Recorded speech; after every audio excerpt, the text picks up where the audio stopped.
नमस्कार, यो AB news खबरको संकेत हो। तपाई अहिले एबी न्यूज @ 2 मा हुनुहुन्छ। म एलिजा लामिछाने। प्रारम्भमा मूल खबर।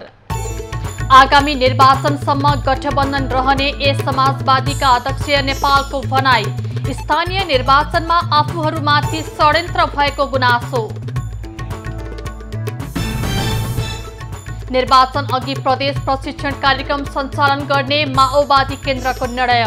स्थानीय तह निर्वाचनमा अन्तर्घात भएको भन्दै छानबिन समिति गठन। बाजुराको बुढीगङ्गा नगरपालिकामा मतगणना जारी। प्रमुखमा एमालेका उम्मेद्वार बानियाको अग्रता, कांग्रेसका खाती बानियालाई पछ्याउँदै। अब खबरको सिलसिला प्रारम्भ गरौं माधव नेपालको भनाई सम्बन्धी प्रसंगबाट।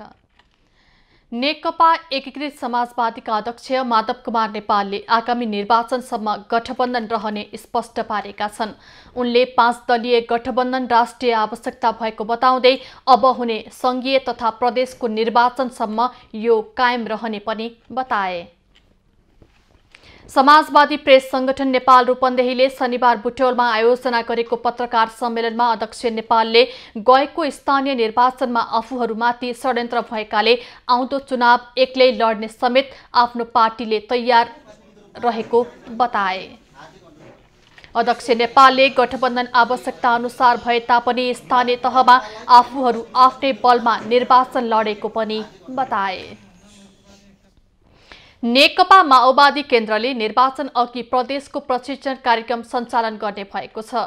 पार्टी कार्यालय पेरिसटाडामा आज बसेको स्थायी समितिको बैठकले साउन 16 गतेदेखि भदौ 3 गतेसम्म विभिन्न प्रदेशको प्रशिक्षण कार्यक्रम सञ्चालन गर्ने निर्णय गरेको पार्टीका प्रवक्ता कृष्णबहादुर महराले जानकारी दिए। महराका अनुसार पार्टीले साउन 16 गते बागमती प्रदेश, 18 गते गण्डकी प्रदेश, 20 गते प्रदेश नम्बर 1, 22 गते लुम्बिनी प्रदेश, 28 गते सुदूरपश्चिम प्रदेश, 29 गते कर्णाली प्रदेश, 30 गते विशेष प्रदेश, भदौ 1 गते सम्पर्क समन्वय र 3 गते प्रवासको प्रशिक्षण कार्यक्रम सञ्चालन गर्नेछ। त्यस्तै पार्टीले आगामी चुनावसम्मको लागि प्रदेश कमिटी र केन्द्रबीच समन्वय गर्न एउटा समिति बनाउने पनि निर्णय गरेको छ। प्रदेश इन्चार्जको नेतृत्व बन्ने सो प्रदेश समन्वय समितिमा केन्द्रीय सदस्य तथा प्रदेशका सबै पदाधिकारी सदस्य रहनेछन्। यसैगरी बैठकले स्थानीय तह निर्वाचनमा भएको अन्तर्घातका बारेमा छानबिन गर्न अनुशासन विभागको संयोजक समेत रहेका टङ्क राईको अध्यक्षतामा 3 सदस्यीय समिति गठन गरेको छ।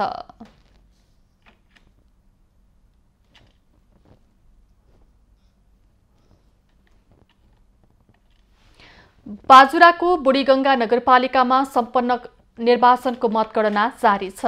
नगरपालिकाको पछिल्लो मत परिणाम अनुसार प्रमुख र उपप्रमुख पदमा नेकपा एमालेको अग्रता रहेको छ। असार 23 गते सम्पन्न स्थानीय तहको निर्वाचनपछि शुक्रबार दिउँसो 1 बजेबाट सुरु भएको मतगणना सुरु भएको हो र यसै विषयमा थप जानकारी दिन बाजुराबाट हाम्रा खबरदाता लक्ष्मी उपाध्याय सम्पर्कमा जोडिनु भएको छ। लक्ष्मी, बाजुराको बुढीगङ्गा नगरपालिकामा मतगणना जारी रहेको छ। अहिलेसम्म कति प्रतिशत मतगणना भए जानकारी गराउनुहोस्। एलिजा, यो बुढीगङ्गा नगरपालिकामा भइरहेको स्थानीय तह निर्वाचनमा 23 गते मतदान सम्पन्न पश्चात हिजो दिउँसो 1 बजेबाट मतगणना सुरु भएको थियो र अहिलेसम्म 4 वटा वडाको मत परिणाम आइसकेको छ। 10 वटा वडा रहेको सो नगरपालिकामा अहिले 2962 मत गणना भएको छ र अहिलेको यो गणनाको आधारमा नेकपा एमालेका उम्मेद्वारहरू अगाडि नै छन्, जसमा एमालेका मेयरका उम्मेद्वार 1152 मतले अगाडि देखेका छन् भने 1152 मतले पछाडि नेपाली कांग्रेसबाटका उम्मेद्वार रहेका छन्। अहिलेसम्म बुढीगङ्गा नगरपालिका वडा नम्बर 1, 2, 9 र 10 को गणना सम्पन्न भएको छ भने अहिले वडा नम्बर 3 र वडा नम्बर 8 को मतगणना जारी रहेको छ। अहिलेसम्म 3962 मत गणना गर्दा नेकपा एमालेका उम्मेद्वार रामबहादुर बानिया जो नगर प्रमुखको उम्मेदवार हुनुहुन्छ उहाँले 2443 मत ल्याउनु भएको छ भने उपप्रमुखको उम्मेदवार माया कुमारी खड्का कुँवरको 2417 छ। त्यस्तै नेपाली काङ्ग्रेसका उम्मेदवार नगर प्रमुखका उम्मेदवार रङ्गबहादुर खातीको 1291 रहेको छ भने उपप्रमुखका उम्मेदवार रिता साईको 1312 मत ल्याएका छन् र अहिले वडा नम्बर 3 र 8 को मतगणना जारी छ। एलिजा लक्ष्मी, अन्तिम मत परिणाम सार्वजनिक हुन कति समय लाग्नेछ, तपाईले केही जानकारी पाउनु भएको छ? पक्कै पनि एलिजा, जुन हिजो 1 बजेबाट सुरु भएको मतगणना र अहिलेसम्मको यो मत परिणामलाई हेर्ने हो भने अहिले जम्मै 4 वटा वडाको मात्रै मतगणना सम्पन्न भएको छ र यो रेसियोले जाने हो भने भोलि 1 बजेसम्म 4 वटा वडाको सकिन्छ र भोलि साँझसम्म सबै वडाको मत परिणाम आइसक्छ भन्ने आँकडा गर्न सकिन्छ। एलिजा लक्ष्मी, जस्तो कि गत वैशाख 30 गते भएको निर्वाचन विवादको कारण स्थगित गरिएर फेरि बिहीबार पुनः निर्वाचन गरिएको थियो। वैशाख 30 गतेको निर्वाचनमा र अस्ति बिहीबार भएको निर्वाचनमा मतदाताको संख्यामा थपगढ कतिको देखियो? तपाईले यस विषयमा जिल्ला निर्वाचन कार्यालयसँग केही जानकारी लिनु भएको छ? पक्कै पनि एलिजा, जुन वैशाख 30 गते भएको निर्वाचनमा चाहिँ 13,669 मतदाता रहेकोमा 10,000 मत खसेको थियो भने यति बेला जम्मै 7,000 जति मत मात्रै खसेको छ। यो आँकडा हेर्ने हो भने अघिल्लो वैशाखको स्थानीय तहको निर्वाचनका बेला देश विदेश प्राय भारतमा त्यहाँका नागरिकहरू भारतमा हुन्थे र भारतबाट आएर पनि मतदान गरेका थिए भने यति बेला भने असारको समय भएका कारणले कतिपय धेरैजनाले गाउँमै हुँदै पनि मतदान गर्न पाएनन् भने भारत र नेपालकै पनि काठमाडौँ, नेपालगञ्ज, धनगढी लगायतका ठाउँमा पढ्ने विद्यार्थीहरूले समेत आएर मत हाल्ने अवस्था नभएका कारणले यो पालिको मतदानमा चाहिँ भाग लिन नपाएर मत परिणाम चाहिँ घटेको हो भन्ने लाग्छ। एलिजा लक्ष्मी, जानकारीको लागि धन्यवाद। पछिल्लो अध्यावधिको लागि हामी तपाईसँग पुनः जोडिनेछौँ। दर्शकवृन्द, उहाँ हुनुहुन्थ्यो हाम्रा खबरदाता लक्ष्मी उपाध्याय बाजुराबाट। बाजुराको बुढीगङ्गा नगरपालिकामा सम्पन्न निर्वाचनको मतगणना जारी रहेको छ र पछिल्लो मत परिणाम अनुसार प्रमुख र उपप्रमुख पदमा नेकपा एमालेको अग्रता रहेको छ। हामीलाई यसै विषयमा जानकारी गराउँदै हुनुहुन्थ्यो। अब लागौं बाँकी खबरतर्फ। कालीगण्डकी करिडोर अन्तर्गत पर्वतको मालढुङ्गादेखि म्याग्दीको बेनी जोड्ने सडक गए रातिदेखि अवरुद्ध बनेको छ। शुक्रबार साँझदेखि निरन्तरको वर्षाको कारण पहिरो खस्दा यातायात सेवा अवरुद्ध बनेको हो। पर्वतको कुस्मा नगरपालिका 1 स्थित मालढुङ्गा नजिकै ठूलो पहिरो खसेको जिल्ला ट्राफिक प्रहरी कार्यालय पर्वतले जनाएको छ। सडक अवरुद्ध खुलाउन डोजर र टिप्पर तयारी अवस्थामा राखिए पनि वर्षा नरोकिएकाले समस्या भएको जिल्ला प्रहरी कार्यालय पर्वतले जनाएको छ। पहिरोको कारण सडक अवरुद्ध हुँदा म्याग्दी र मुस्ताङ आउजाउत गर्ने यातायात खनिया घाटमा अलपत्र परेका छन् भने अन्यत्रबाट आएका सवारी मालढुङ्गामै रोकिएका छन्। केही सवारी साधनहरू बागलुङ हुँदै वैकल्पिक मार्गको प्रयोग गरेर आवजावत गरिरहेका छन्। निर्माणाधीन सो सडक वर्षाको कारण पछिल्लो 2 सातादेखि निरन्तर अवरुद्ध हुँदै आएको छ। लिम्बुवान किराँत संयुक्त संघर्ष समितिले प्रदेश 1 को पहिचान विरोधी नामाङ्करण गरिए दीर्घकालीन आन्दोलनमा जाने चेतावनी दिएको छ। शुक्रबार काठमाडौँमा पत्रकार सम्मेलन गर्दै समितिले प्रदेश 1 मा शासक जातीय साम्प्रदायिक नाम राखिने षड्यन्त्रको आभास भएको भन्दै पहिचान विरोधी नामाङ्करण गरिए दीर्घकालीन आन्दोलनमा जाने चेतावनी दिएको हो। समितिले प्रदेश 1 लाई प्रदेश सभाबाट साझा संयुक्त पहिचानको आधारमा लिम्बुवान किराँत प्रदेश नामाङ्करण हुनुपर्ने जनाएको छ। कोशी सगरमाथा जस्ता पहिचान विरोधी प्रदेशका नाम राखिए दीर्घकालीन रूपमा आन्दोलनमा होमिन बाध्य हुने चेतावनी समेत दिएको छ। पहिचान विरोधी नामाकरणले दिगो शान्ति र अमन चयनमा समेत असर पार्ने समितिले प्रश्न पारेको छ। प्रदेश 1 को भौगोलिक अवस्था, सामाजिक, सांस्कृतिक, ऐतिहासिक पृष्ठभूमि एवं पहिचानको आधारमा प्रदेशको नामाकरण हुनुपर्ने समितिको जिकिर छ। मध्य प्रदेश सरकारले आगामी आर्थिक वर्ष 2079-80 को बजेट आज पारित गर्ने तयारी गरेको छ। शुक्रबार विभिन्न मन्त्रालयका बजेटमाथिको छलफल सकिएसँगै प्रदेश सरकारले आज बजेट पारित गर्न लागेको हो। प्रदेशसभा सचिवालयका सचिव रञ्जित कुमार यादवले दिउँसो बस्ने प्रदेशसभाको बैठकबाट बजेट पारित गर्ने कार्यसूची रहेको जनाएका हुन्। प्रदेशका अर्थमन्त्री शैलेन्द्र प्रसाद शाहले आगामी आर्थिक वर्षको लागि गत असार 1 गते 46 अर्ब 88 करोड 9,46,000 को बजेट प्रदेश सभामा पेश गरेका थिए। और तीसरा नंबर का जो पॉइंट पूर्व राष्ट्रपति डाक्टर रामवरण यादवले तराईलाई मरुभूमि हुनबाट बचाउन चुरे क्षेत्रको संरक्षण गर्नुपर्ने बताएका छन्। आज जनकपुरमा भएको कार्यक्रममा पूर्व राष्ट्रपति यादवले चुरे क्षेत्र जैविक विविधता युक्त क्षेत्र भएको उल्लेख गर्दै त्यसलाई जोगाउनु पर्ने बताएका हुन्। पछिल्लो समयमा चुरेको दोहन भइरहेकाले मधेसमा पानीको मुहान सुक्न थालेको, कृषियोग्य जमिन बिस्तारै मरुभूमिमा परिणत हुँदै गइरहेको भन्दै चिन्ता समेत व्यक्त गरे। मध्य प्रदेशमा धेरै सम्भावना रहेको उल्लेख गर्दै पूर्व राष्ट्रपति यादवले तिनलाई अधिकतम सदुपयोग गरी उत्पादनमूलक क्षेत्रमा उपयोग गर्नुपर्ने सुझाव समेत दिएका छन्। कार्यक्रममा पूर्व राष्ट्रपति यादवले सबै नेपालीको साझा दस्तावेजका रूपमा रहेको संविधान जोगाउनु पर्ने पनि बताएका छन्। कार्यक्रममा यादवले संविधान मधेस पहाडी हिमालका साथै पूर्व पश्चिम र उत्तर दक्षिणलाई जोड्ने दस्तावेजका रूपमा रहेको पनि बताएका हुन्। पटक पटक लोकतन्त्र र संविधानप्रति आक्रमण भएको बताउँदै पूर्व राष्ट्रपति यादवले संविधानमाथि आक्रमण गर्दै प्रतिनिधि सभा विघटन भएको प्रति टिप्पणी समेत व्यक्त गरे। सरकारले प्रतिनिधि सभाबाट नागरिकता ऐन संशोधन विधेयक फिर्ता लिएको छ। शुक्रबार बसेको प्रतिनिधि सभा बैठकमा गृहमन्त्री बालकृष्ण खाँडले नेपाल नागरिकता पहिलो संशोधन विधेयक 2075 लाई फिर्ता लिने प्रस्ताव प्रस्तुत गरेका थिए। एमाले र केही अन्य दलका सांसदहरूको विरोधका बीच प्रतिनिधि सभाले विधेयक फिर्ता लिने प्रस्तावलाई पारित गरेको हो। विधेयक फिर्ता लिने प्रस्तावको विरोधमा एमालेले सूचना दिएको थियो। विधेयक फिर्ताको प्रस्तावको विरोधमा सूचना प्रस्तुत गर्दै एमालेका सांसद भीम रावलले विधेयक फिर्ता प्रचलित कानुनी मान्यता विपरीत भएको बताए। सबै नेपालीले सहजै नागरिकता पाउन् र कुनै पनि विदेशीले नेपाली नागरिकता नपाउन् भन्ने मान्यता राखेर संविधानमा नागरिक सम्बन्धी व्यवस्था गरिएको उनको भनाइ छ। अहित र कुभलो हुने किसिमका पाइलाहरू फेरि चाल्ने यो धेरै लामो समयदेखि हुँदै आएको छ। त्यसकारण नागरिकतालाई यो राजनीतिक कुनै स्वार्थको हतियार नबनाइयोस्।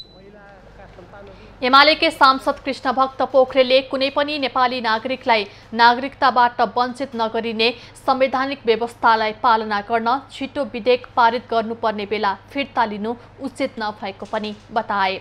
उनले संसदीय समितिमा भइसकेको छलफल र यसमा भएको मेहनतलाई बेवास्ता गरिएको धारणा पनि राखे। यही संसदबाट यो पास हुन्छ भन्ने कुराको कुनै सुनिश्चितता छ? अर्थात् यो सरकार जनताको अधिकार सुनिश्चितता गर्ने दिशामा कुनै गम्भीर छैन।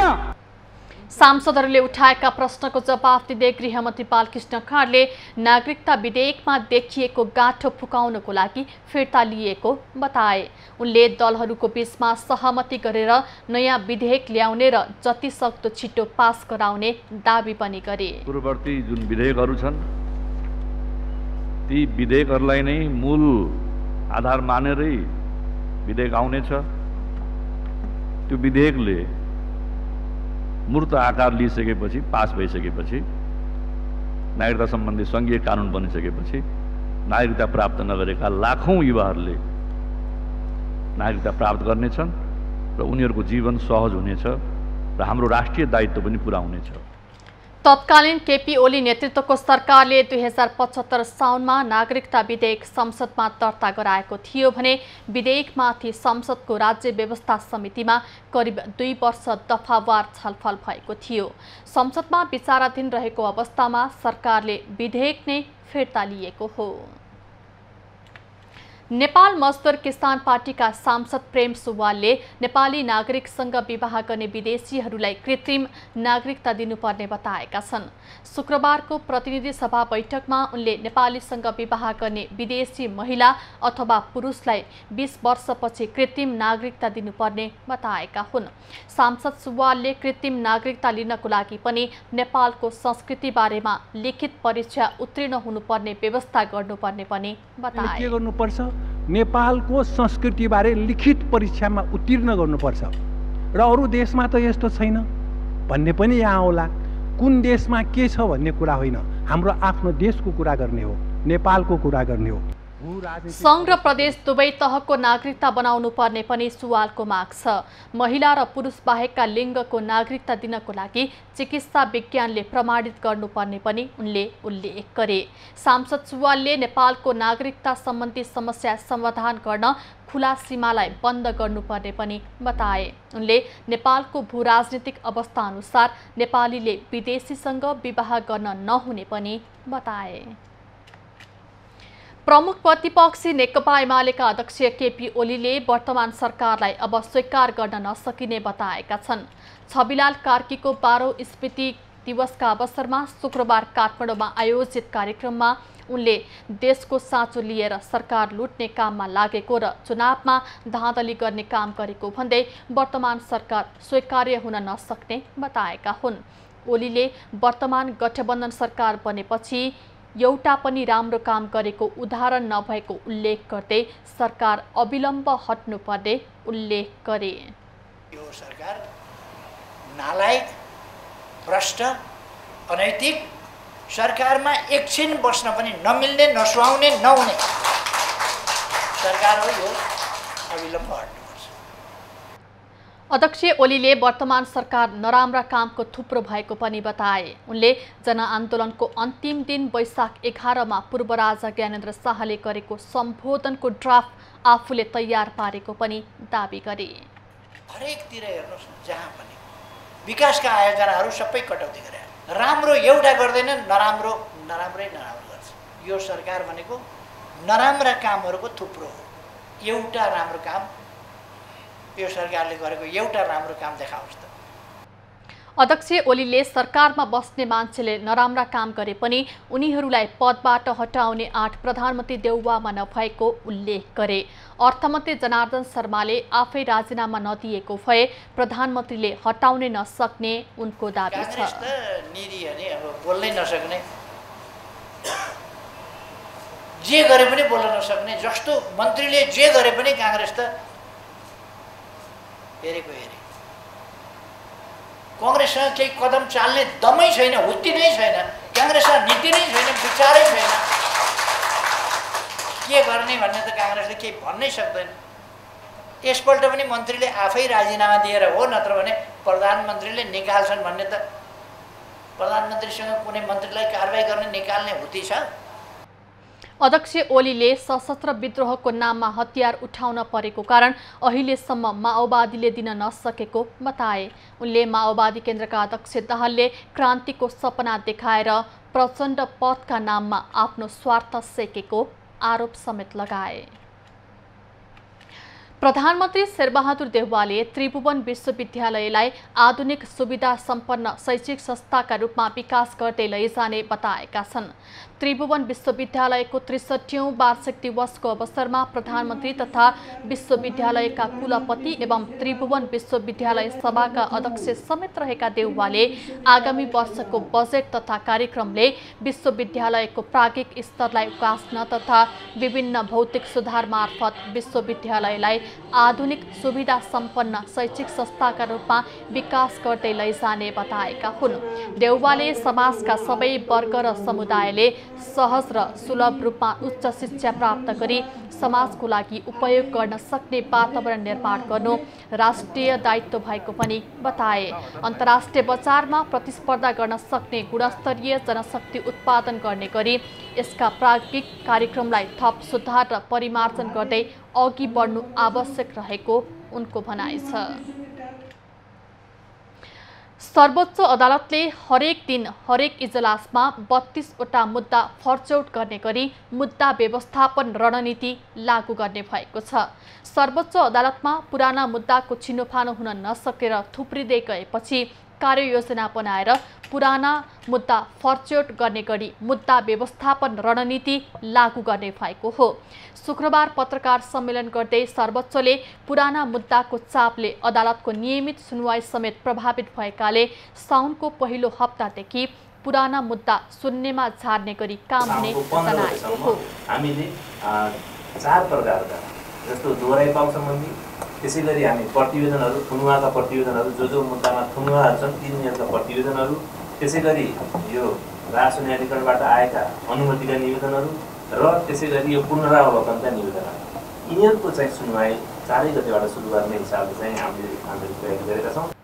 सर्वोच्चले तयार पारेको कार्ययोजनामा 5 वर्ष पुरा भएका र 3 वर्षदेखि पेशी नतोकिएका मुद्दाहरूको पेशी पुनः स्थगित नहुने गरी तोकिने व्यवस्था राखिएको बताए। यो 5 वर्षीय मुद्दा अपवाद हो, तपाईँ अरू कुरा गरेको चाहिँ यसमा नलाइदिनुहोस् प्लिज भन्नु र छलफल गरेर बारसित पनि तपाईँको बार सरकारी बार अथवा सरकारी वकिल भनौँ न वाणिज्य व्यक्ति र के अरे सर्वोच्च बार अनि चाहिँ केन्द्रीय बारको अध्यक्षज्यू सहित बसेर गरे हुनाले हामी यो कार्यान्वयन यसरी यही रूपमै हुन्छ भन्ने चाहिँ अपेक्षा गरेका छौँ। यस्तै कानुन व्यवसायीहरूको पृष्ठभूमिबाट न्यायाधीश बनेकाहरूले ल फर्मबाट आएको पुराना धेरै मुद्दा हेर्न नमिल्ने अवस्थामा रहेको समस्यालाई कार्ययोजनाले पूर्ण इजलासमा राखेर हेर्न मिल्ने गरी सुल्झाएको छ। खबरको सिलसिला अझै जारी छ, हामी सँगै रहनुहोला।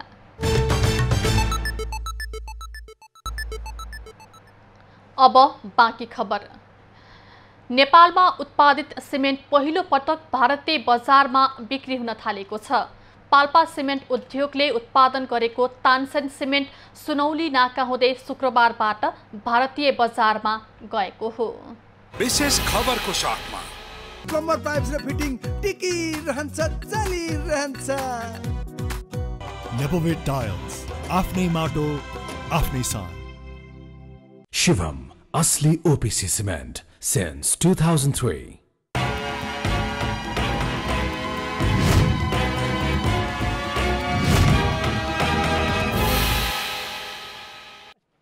पाल्पा सिमेन्ट उद्योगले आफ्नो उत्पादन तानसेन सिमेन्ट भारत निर्यात सुरु गरेको छ। 5 वर्ष पहिला स्थापना भएको पाल्पा सिमेन्टले उद्योग स्थापनाको 3 वर्ष आफ्नो उत्पादन सुरु गरी नेपाली बजारमा पुर्याएको थियो। त्यसको 2 वर्षपछि शुक्रबारबाट सिमेन्ट भारतीय बजारमा पनि जान थालेको हो। शुक्रबार एक कार्यक्रम बीच सुनौली नाकाबाट 7 ट्रक सिमेन्ट भारततर्फ पठाइएको हो।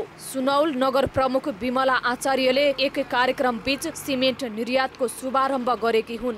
कार्यक्रममा उद्योगका जनसम्पर्क प्रमुख जीवन निरौला, नौलपरासी उद्योग वाणिज्य संघका अध्यक्ष केशव भण्डारी लगायतले नेपाली सिमेन्ट भारत निर्यात जानु मुलुकको अर्थतन्त्रका लागि सकारात्मक संकेत भएको बताए।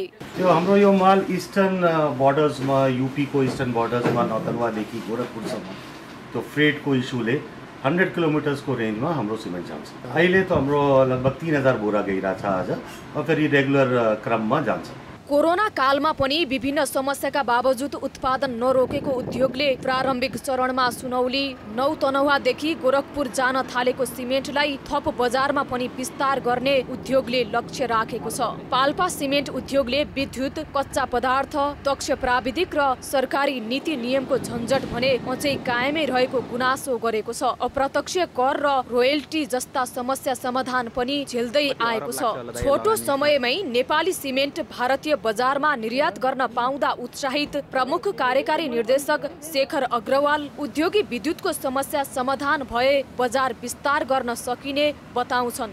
इन्टरनल जुन बिजुली रोडहरूको जुन बेसिक इन्फ्रास्ट्रक्चर फेसिलिटिज पाएपछि जुन इन्डियन उद्योगलाई पाइरहेछ, हामीलाई पनि त्यो बेसिक फेसिलिटिज पाएर हामी झन् अझै स्ट्रङली कम्पिट गर्न सकिन्छौँ इन्डियन मार्केटमा। पाल्पाको माथागढी 7 रहबासमा आफ्नै चुनढुङ्गा खानी रहेको उद्योगले विभिन्न समस्याको बावजुद गुणस्तरीय सिमेन्ट उत्पादन गर्दै राम्रो बजार लिँदै आएको छ। नेपालमा हाल 50 भन्दा धेरै सिमेन्ट उद्योग सञ्चालनमा छन्। ती मध्ये 15 वटाले सिमेन्ट र क्लिकर दुवै उत्पादन गर्दै आएका छन्। दामोदर खनाल, बुटौल।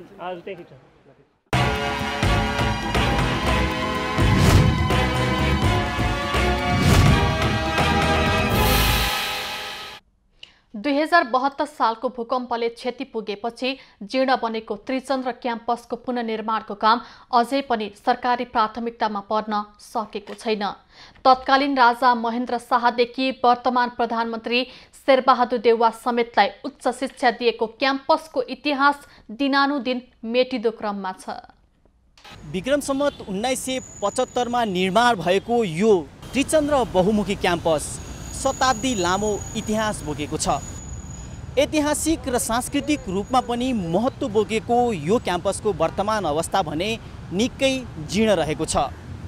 बारम्बार यो क्याम्पस निर्माणका लागि आवाज नउठेका होइनन्, तर ती आवाजहरू आवाजमा मात्रै सीमित रहँदै आएका छन्।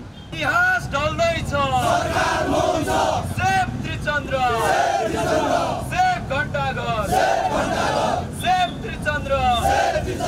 तत्कालीन राजा महेन्द्रदेखि पूर्व प्रधानमन्त्री कृतिनिधि बिष्ट, गिरिजा प्रसाद कोइराला, छननाथ खनालदेखि वर्तमान प्रधानमन्त्री शेरबहादुर देउवा समेतलाई उच्च शिक्षा दिएको यो क्याम्पसको वर्तमान अवस्थाले भने उनीहरूको उच्च पदलाई गिज्याइरहेको अवस्था छ। प्रधानमन्त्री शेरबहादुर देउवालाई चाहिँ हामीले यस अगाडि नै पनि भेटेर उहाँसँग सल्लाह पनि गऱ्यौँ र हिजो भर्खरै पनि हामीले उहाँलाई चाहिँ ज्ञापन पत्र पनि बुझाएका छौँ। तर ज्ञापन पत्र बुझाउँदै गर्दाखेरि पनि उहाँले यस काममा यथाशीघ्र नै सुरुवाती दौरानमा त लगिन्छ भनेर भनेछ, तर कुनै किसिमको त्यस्तो तदारुकता हुन्छ जस्तो चाहिँ हामीलाई हिजोकोबाट भान। वर्ष फेरियो, त्रिचन्द्र फेरिएन, हाम्रो प्रश्न अझै फेरिएन। हामीले त्यो बेला नि प्रधानमन्त्रीलाई प्रधानमन्त्रीज्यू तपाईँ पढेको कलेज कहिले बन्छ भनेर प्रश्न गरेको थियौँ। अहिले पनि हाम्रो प्रश्न त्यही नै छ।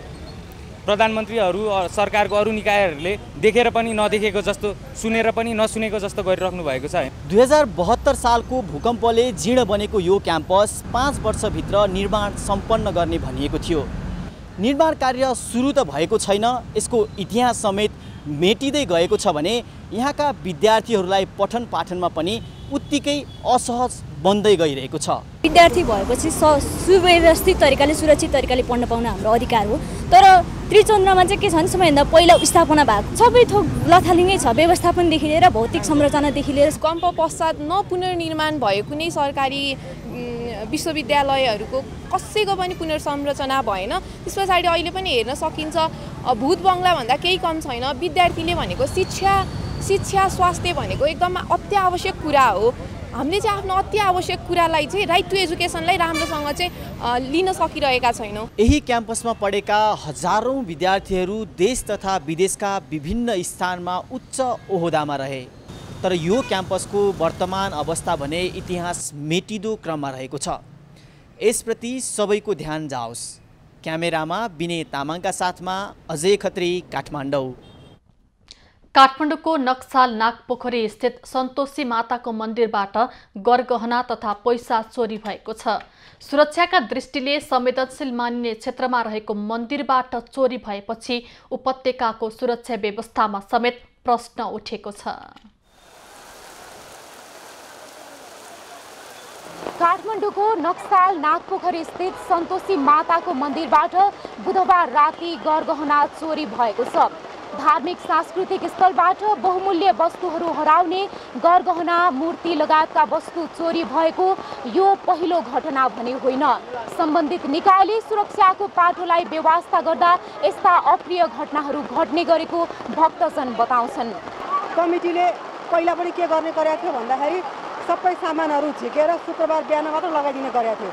भनेपछि बुधबार बिहिबार नै सामान कसरी हरायो? सिसी क्यामेरा किन सबैतिर राखिएन? कमिटीमा यत्रो पैसा उठ्छ, यो पैसाले यहाँ कमिटीको यो मन्दिरको सबै जीर्णोद्धारदेखि लिएर मन्दिरको सुरक्षा सहित किन चाहिँ तयार हुँदैन त? यो भनेको त सबैको आस्थाको केन्द्र हो। यस्तो ठाउँमा त चोरी हुन्छ भने अन्त के होला भन्ने कुरा चाहिँ एउटा क्वेसन नै छ। उपत्यकामा जम्मा 3वटा सन्तोषी माताका मन्दिर छन्। विशेष गरी शुक्रबार यी मन्दिरहरूमा भक्तजनको चाप बढी हुने गर्छ। नागपोखरी स्थित यस मन्दिर परिसरमा न्यूनतम पूर्वाधारको पनि अभाव छ। मन्दिर सबलीकरणका लागि जोरजाम गरिएको पैसा तथा गरगहना पनि चोरी भएको छ। हरेक कुराले चाहिँ यहाँ सेक्युरिटीको व्यवस्था भएको ठाउँमा यसरी चोर्नु भनेको यो सञ्चालक समितिको लापरवाही भनेर यदि कसैले भन्छ भने यसलाई चाहिँ म मान्दिनँ। मन्दिर बनाउँदाखेरि केही पैसा अभाव भयो भने सायद त्यो चिजहरूलाई केही ठाउँमा युज गरेर हामी त्यहाँबाट पनि गर्न सक्छौँ। घटनाको अनुसन्धानमा संलग्न सुरक्षा निकाय गम्भीरतापूर्वक लागेकाले सत्य तथ्य चाँडै बाहिर आउने मन्दिर सञ्चालक समितिका अध्यक्ष बताउँछन्। हाम्रो पुलिसको आइजी साहब पनि यसमा चाहिँ सिरियसली लाग्नु भएको भन्ने कुरा आज हाम्रो यहाँको वडाको डिएसपी साहबलाई मैले भेट्दाखेरि आइजी साहबले पनि सिरियसली लिनु भएको छ भन्ने कुरा उहाँले अवगत गराउनु भएको छ। धार्मिक सांस्कृतिक सम्पदा कुनै व्यक्ति विशेषको होइन, यो हाम्रो साझा सम्पत्ति हो। यी सम्पदामाथि बारम्बार भइरहने प्रहार रोक्न सम्बन्धित निकायको समयमै ध्यान जाओस्। क्यामेरामा कुमार मानन्थरका साथमा ममता थापा, काठमाडौँ। बुटोलमा एकातिर खानेपानी संस्थानले पर्याप्त पानी वितरण गर्न सकेको छैन भने अर्कोतिर वितरण गर्दै आएको पानी कतिपय ठाउँमा तिनाउ नदीको धमिलो पानी वितरण हुँदै आएको हुँदा जार, मिनरल वाटर र ट्याङ्करको पानीको माग बढ्दै गएको छ।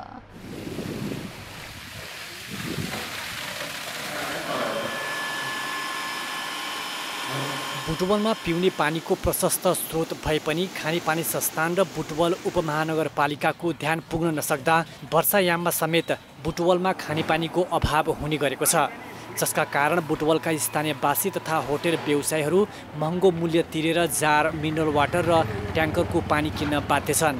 हामीले निरन्तर जारको पानी, मिनरल वाटर खाइराखेका छौँ र चाहिँ बुटोलमा पानी आउँछ, पिउने पानी अलिकति धमिलै आउँछ, चिसो सफा पानी चाहिँ अलिकति आउँदैन र चाहिँ अब यो हामीले चाहिँ लगातार किनेरै काम गर्दाखेरि हामीलाई असुविधा छ। वर्षायाममा तिनाउमा धमिलो पानी आउने र त्यही पानी तानेर खानेपानी संस्थानले वितरण गर्ने हुँदा पानी व्यवसाय राम्रो रहेको छ। एउटै व्यवसायले दैनिक 4 देखि 500 जारसम्म पानी बेच्ने गरेका छन्। माग त राम्रो छ, अब कसरी पूर्ति गर्ने भन्ने कुरा अझै चाहिँ हाम्रो चाहिँ अहिले एयरपोर्ट पनि बन्दैछ, बनिरहेको छ। अन्तर्राष्ट्रिय एयरपोर्ट भएको कारणले यहाँ चाहिँ माग बढी नै हुन्छ भइरहेको हिसाबले गर्दाखेरि जहाँसम्म माग अनुसार पूर्ति गराउनु सक्ने क्षमता भए पनि मागभन्दा उत्पादन बढी छ।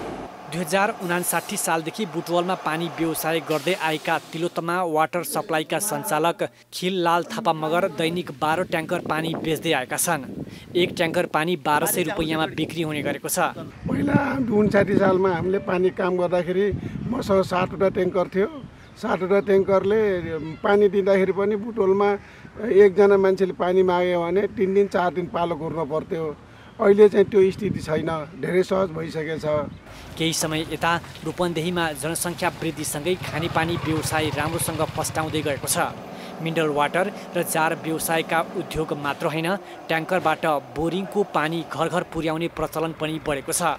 रूपन्देही पानी उद्योग सङ्घ अन्तर्गत हाल 50 भन्दा बढी जार र मिनरल वाटर बनाउने पानी उद्योगहरू सञ्चालनमा छन्।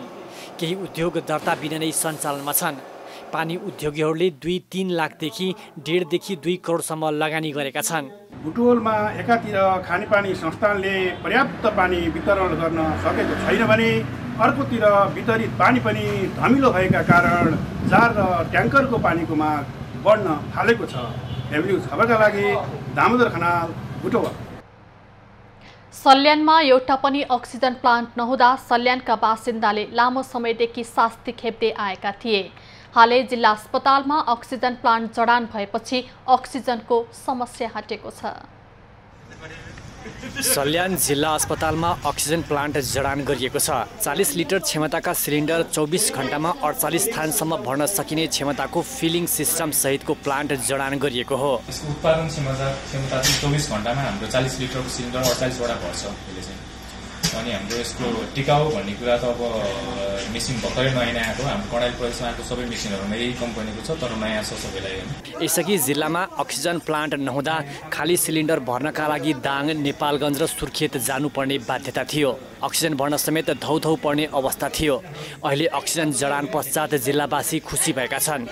हामी सल्यान जिल्लाले सल्यान अस्पतालले जुन अहिले जडान गरेको अक्सिजन प्लान्ट छ, त्यो प्लान्टले अवश्य पनि अक्सिजनको मात्रा जुन हिजोको दिनमा भएको थियो, अपुग भएको थियो, यसलाई पूर्ति गर्नेछ भन्ने पूर्ण आशावादी हामी लिएका छौँ। कोरोना कहरका समयमा सल्यानमा धेरैले ज्यान गुमाएका थिए। अस्पतालमा अक्सिजन नहुँदा बिरामीलाई जिल्ला बाहिर लैजानुपर्ने बाध्यता थियो। अक्सिजन नपाएर अकालमा ज्यान गुमाउनु पर्ने पीडाको अन्त्य भएको जनप्रतिनिधिहरू पनि बताउँछन्। सल्यान जिल्लाका बिरामीहरू अलिक धेरै खर्च लगाएर बाहिर जानुपर्ने थियो, त्यो खर्च टरेको छ। जो चाहिँ अपरझटमा अक्सिजन नपाएर कतिपय बिरामीहरूको मृत्यु पनि भएको थियो। अब चाहिँ त्यो हाम्रो बिरामीहरू मर्ने छैन, सल्यानवासीहरू अगाडि नै ज्यान खाने छैन भन्ने चाहिँ मैले पूर्ण विश्वास लिएको छु। जडान गरिएको प्लान्टबाट अस्पतालमा मात्र नभई जिल्लाभरि नै अक्सिजन अभाव हुन नदिने र माग अनुसार अन्यत्र पनि अक्सिजन उपलब्ध गराउने अस्पतालको लक्ष्य छ। अब अहिले यो अक्सिजन प्लान्ट जडान भइसकेपछि आगामी दिनमा यदि त्यस्तो सिचुएसन क्राइसिस आइहाल्यो भने पनि आई थिङ्क हामी चाहिँ नि अब ब्याकअप आफै गर्न सक्ने, आफै अक्सिजन उत्पादन गरेर हामीले जनतालाई सेवा दिन सक्ने क्यापेसिटीमा गएको भन्ने मलाई महसुस भएको छ। अक्सिजन उत्पादन सुरु भएपछि सल्यानसँगै छिमेकी जिल्ला रोल्पा र रुकुमका नागरिकलाई समेत सहजता हुने अस्पतालले बताएको छ। अस्पतालमा दैनिक 150 देखि 200 को हाराहारीमा बिरामीहरू उपचारका लागि पुग्ने गरेका छन्। साउन महिनासम्म सब वाहन र एम्बुलेन्स समेत आइपुग्ने अस्पतालले जनाएको छ। नवीन पौडेल, सल्यान। नेपाली चलचित्र दोख शुक्रबारबाट प्रदर्शनमा आएको छ। अनुप बरालले निर्देशन गरेको चलचित्रमा माओवादी सशस्त्र द्वन्द्वको कथावस्तु समेटिएको छ। शुक्रबारबाट चलचित्र देशभरका सिनेमा हलबाट प्रदर्शन भएको हो। अनुप बरालद्वारा निर्देशित चलचित्रमा दिया मास्के, मनिष निरौला, लोकमणि गुरुङ, माउत्से गुरुङको मुख्य अभिनय रहेको छ। चलचित्रमा तत्कालीन सरकार र माओवादी बीचको सशस्त्र द्वन्द्वको कथावस्तु समेटिएको छ। फिल्म प्रदर्शनीपछि नायिका मास्केले पात्रसँग जोडिएको यथार्थपरक कथावस्तुले दर्शकलाई यथार्थको चित्रण गर्ने बताइन्। उनले फिल्म दोख आफूलाई राम्रो लागेको र करिब 7 वर्ष अघिका कुराहरूलाई पुनः दृश्यमा देख्दा फिल्ममा काम गर्दाका अनुभव पुनः स्मरण भएको बताइन्। अडियन्सले अब चाहिँ अडियन्सले भन्ने कुरा पनि कति धेरैचोटि बोलिसक्यो कि हामीले आफ्नो बारेमा। अब अडियन्सले के भन्छ भन्ने चाहिँ द्याट्स इम्पोर्टेन्ट जस्तो लाग्छ। त म इमोसनल चाहिँ भयो, मेरो धेरै कुरा फिल्म पनि मलाई राम्रो लाग्यो, अर्को चाहिँ त्यो 7 वर्ष त्यो रिवाइन्ड पनि भयो। त्यस्तै नायक मनिष निरौलाले फिल्म छायाङ्कन गरेको लामो समयपछि हेर्दा सुटिङ बेलाका असहज अनुभवको स्मरण भएको बताए। अन्तिमको सिनले भावुक बनाएको उनले बताए। सुरुमा चाहिँ अब मलाई अगाडि चाहिँ केही त्यस्तो खासै केही इमोसन थिएन, त्यस्तो एक्साइटमेन्ट पनि थिएन, त्यस्तो नर्भसनेस पनि थिएन। तर सक्दा चाहिँ अलिकति हुन्छ नि अर्कै तरिकाले इमोसनल हुन्छ नि, इमोसनल चाहिँ बनायो। त्यस्तै फिल्मका निर्देशक अनुप बरालले मान्छेको मनलाई जोडेर इतिहासलाई देखाउने प्रयास गरेको बताए।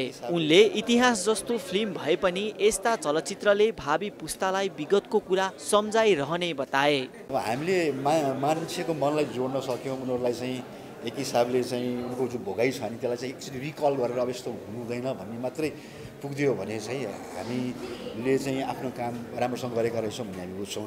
त्यो हिसाबले मैले चाहिँ जसरी अडियन्सले प्रतिक्रिया दिनुभएको छ जति पनि हुनुहुन्थ्यो आज चाहिँ राम्रो प्रतिक्रिया पाएको छु। एकल प्रदर्शनमा आएको दोखले सिंगल थिएटर पर्याप्त पाएको छ भने मल्टिप्लेक्सहरूमा पनि सुखद सोचहरू पाएका छन्। एक स्क्रिप्ट प्रतियोगितामा पहिलो भएको राजन कठेतद्वारा लिखित कथामा चलचित्र बनेको हो।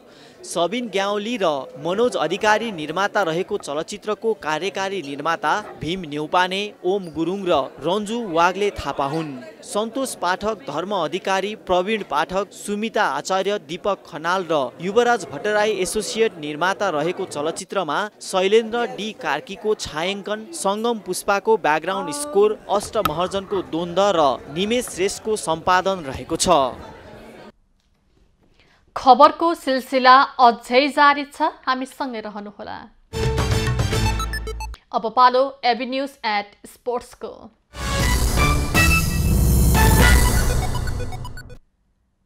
भारतमा आयोजना हुने साफ U20 च्याम्पियनसिपको लागि यति बेला युवा टोली बन्द प्रशिक्षणमा छ। कडा मेहनत गरिरहेको युवा टोलीले साफमा इतिहास रच्ने रणनीतिका साथ तयारीलाई तीव्रता दिइरहेको छ। देशभरबाट खुल्ला प्रतिस्पर्धा गराई अखिल नेपाल फुटबल संघले U20 टोलीको निर्माण गरेको छ। कोरोना महामारीका कारण उमेर समूहका केही खेल तथा कार्यक्रम प्रभावित हुँदा इन्फाले खुला छनौट गरेको थियो। सोही छनौटबाट अहिले 30 खेलाडीले दिनहुँ अभ्यास गरिरहेका छन्।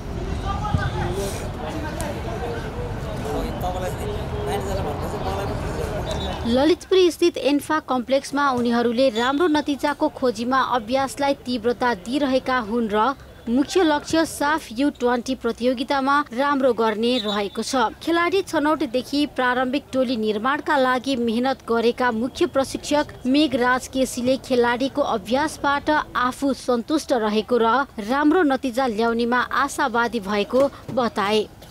हाम्रो टिमले राम्रै रिजल्ट ल्याउँछ भन्ने कुरा चाहिँ हाम्रो यो खेलाडीहरूको मेहनत हैन, हाम्रो तयारीको सबैले गर्दा त्यसमा चाहिँ हामी निकै आशावादी छौँ।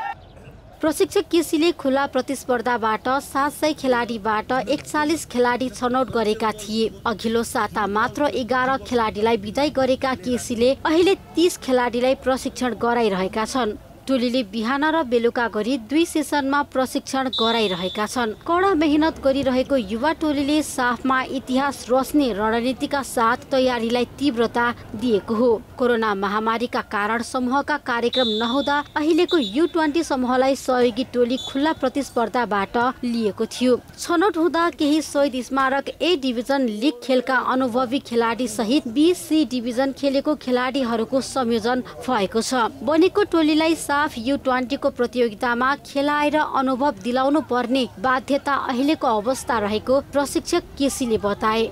हाम्रो नेपाली फुटबल अहिले कहाँ छ त्यो अनुसारको एक्सपिरियन्स प्लेयरहरू पनि छ।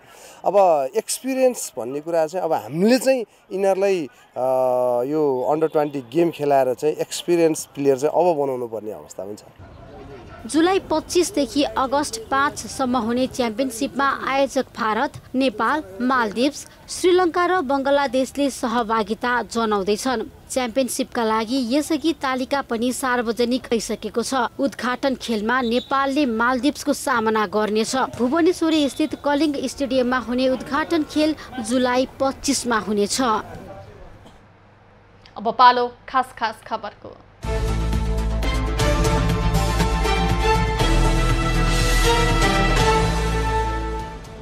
नेकपा माओवादी केन्द्रले विद्यार्थी संगठन अखिल क्रान्तिकारीभित्र देखिएको विवाद मिलाउनको लागि सुझाव समिति गठन गरेको छ। समितिमा पूर्व विद्यार्थी नेताहरू रमेश मल्ल, नरेन्द्र न्यौपाने र रत्न ढकाल रहेका छन्। नयाँ नेतृत्व चयनको क्रममा सुरु भएको अखिल क्रान्तिकारीको विवादले संगठन नै विभाजित भएको छ। केन्द्रीय समिति उपाध्यक्ष समेत रहेका पवन कार्कीको नेतृत्वमा समानान्तर कमिटी गठन भएको छ भने कार्की नेतृत्वको असन्तुष्ट समूहले नयाँ राष्ट्रिय सम्मेलनको घोषणा समेत गरेको छ। गृह मन्त्रालयले 32 जना प्रहरी उपरीक्षक एसपीलाई वरिष्ठ प्रहरी उपरीक्षक एसएसपीमा बढुवा सिफारिस गरेको छ। शनिबार बसेको बढुवा सिफारिस समितिको बैठकले 32 जना एसपीलाई सम्बन्धित समूहमा एसएसपीमा बढुवा गर्न सिफारिस गरेको हो। बढुवा सिफारिसको पहिलो नम्बरमा प्रहरी प्रधान कार्यालय, सुरक्षा सेवा व्यवस्थापन निर्देशनालय, अङ्गरक्षक गण नक्सालका एसपी गणेश चन्द रहेका छन्। आज देशभर सामान्यदेखि भारी वर्षाको सम्भावना रहेको जल तथा मौसम पूर्वानुमान महाशाखाले जनाएको छ। मनसुनी वायुको प्रभावले देशभर आंशिकदेखि पूर्ण बदली रहे प्रदेश 1 र बागमती प्रदेशका थोरै स्थानका साथै गण्डकी, लुम्बिनी, कर्णाली र सुदूरपश्चिमका 1-2 स्थानमा भारी वर्षाको सम्भावना रहेको जनाएको छ। अछामको पञ्चदेवल विनायक नगरपालिका 4 का 16 वर्षीय विनोद शाही मृत्यु प्रकरणमा 4 जना आरोपी पूर्वपक्षको लागि कारागार चलान भएका छन्। शाहीको हत्यामा संलग्न भएको आरोपमा स्थानीय पृथ्वी शाही, देवेन्द्र शाही, वीरेन्द्र शाही र महेन्द्र शाहीलाई पूर्वपक्षको लागि थुनामा पठाइएको जिल्ला अदालत अछामले जनाएको छ। उच्च अदालत तुलसीपुरले देविकास बैंकको 18 करोड हिनामिना प्रकरणमा 33 जनालाई जरिवाना सहित कैद फैसला सुनाएको छ। उच्च अदालत तुलसीपुरकी मुख्य न्यायाधीश नीता दीक्षित गौतम र न्यायाधीश राजाराम सिलवालको इजलासले बिहिबार बैंकका कर्मचारी र सञ्चालक समितिका सदस्यलाई दोषी ठहर गर्दै जरिवाना र कैद सजायको फैसला सुनाएको हो। बैंकको 18 करोड हिनामिना प्रकरणमा 56 जना विरुद्ध अभियोग पत्र दायर भएको थियो।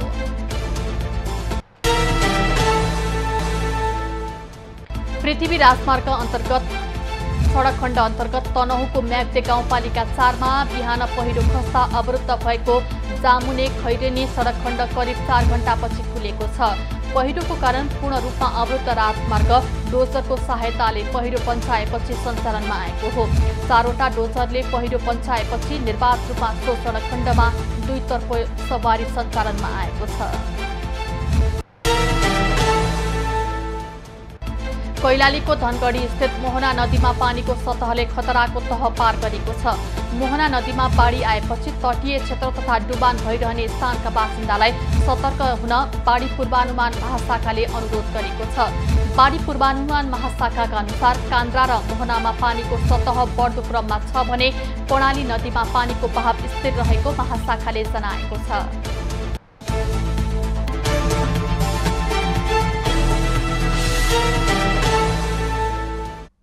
अब पालो एबी न्यूज एट मौसमको।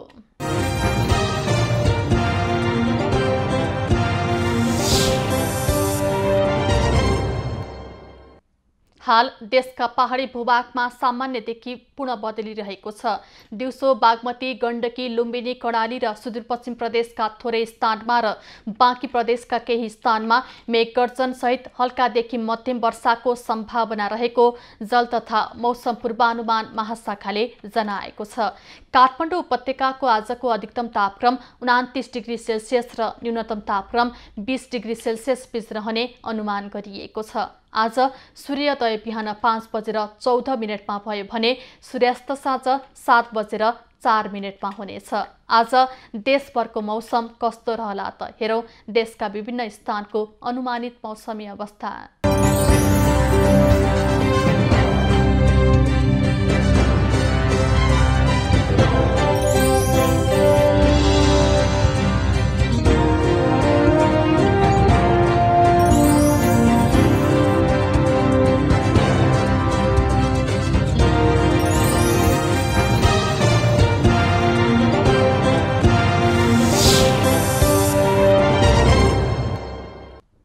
अहिलेलाई खबरको क्रम यति नै। एबी न्यूज खबरका यी सहित अन्य विस्तृत खबरको लागि www.abnews.tv लगइन गर्न सक्नुहुनेछ। युट्युब, फेसबुक र ट्विटरमा पनि हामीलाई फलो गर्न सकिनेछ। खबरभित्रको खबरको लागि हेर्दै रहनुहोला एबी न्यूज खबर। नमस्कार।